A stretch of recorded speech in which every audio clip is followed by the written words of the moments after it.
Good morning મિત્રો, હું દક્ષા વડેદરા તમારી સમક્ષ લઈને આવી છું ટોક બાય દક્ષા, કે જેની અંદર આપણે પોઝિટિવ અને મોટિવેશનલ વાતો કરીશું. આજે હું મહેરની મીરાબાઈ માં લીરબાઈ વિશે તમને જણાવીશ. મહેર જ્ઞાતિમાં મહાસતી માં લીરબાઈ થઈ ગયા, કે જેનો ડંકો આજે દેશ વિદેશમાં ગુંજે છે.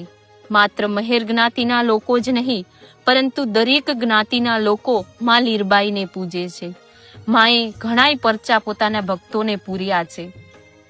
આજે પણ તમે દિલથી અને શ્રદ્ધાથી માં લીરબાઈની આરાધના કરો તો એ હાજરા હજુર બિરાજમાન છે. જાણે જાગતી જોગમાયા જોઈ લ્યો. માના ગુણગાથા અપાર છે. માની ભક્તિ અદ્ભુત છે. માએ પોતાની આસ્થા અને ભક્તિથી પોતાના માથાભારે પતિને પણ સતમાર્ગે વાળ્યા હતા. માના જીવનમાં પણ ઘણી મુસીબતો આવી, કારણ કે સતના માર્ગમાં હંમેશા કસોટીઓ હોય છે. માના પતિ ભારે માથાભારી અને દાંડ માણસ. એ ધર્મ કર્મમાં માને નહીં, ભક્તિમાં માને નહીં. માં જ્યારે ભક્તિ કરે એ એમને પસંદ નહોતું, એટલે માની ભક્તિમાં એને વિઘ્ન નાખવાના ઘણા પ્રયત્નો કર્યા. પરંતુ માએ પોતાની ગુરુ આજ્ઞા પ્રમાણે ગૃહાશ્રમમાં રહી અને ભક્તિ કરવાનું જે કંઈ નિશ્ચય કર્યો હતો એને ચરિતાર્થ કર્યો.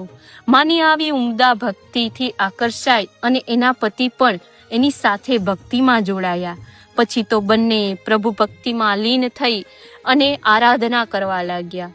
ભૂખ્યાને ભોજન, તરસ્યાને પાણી અને અભ્યાગતોને આશરો આપી અને પોતાના જીવનને ચરિતાર્થ કર્યું.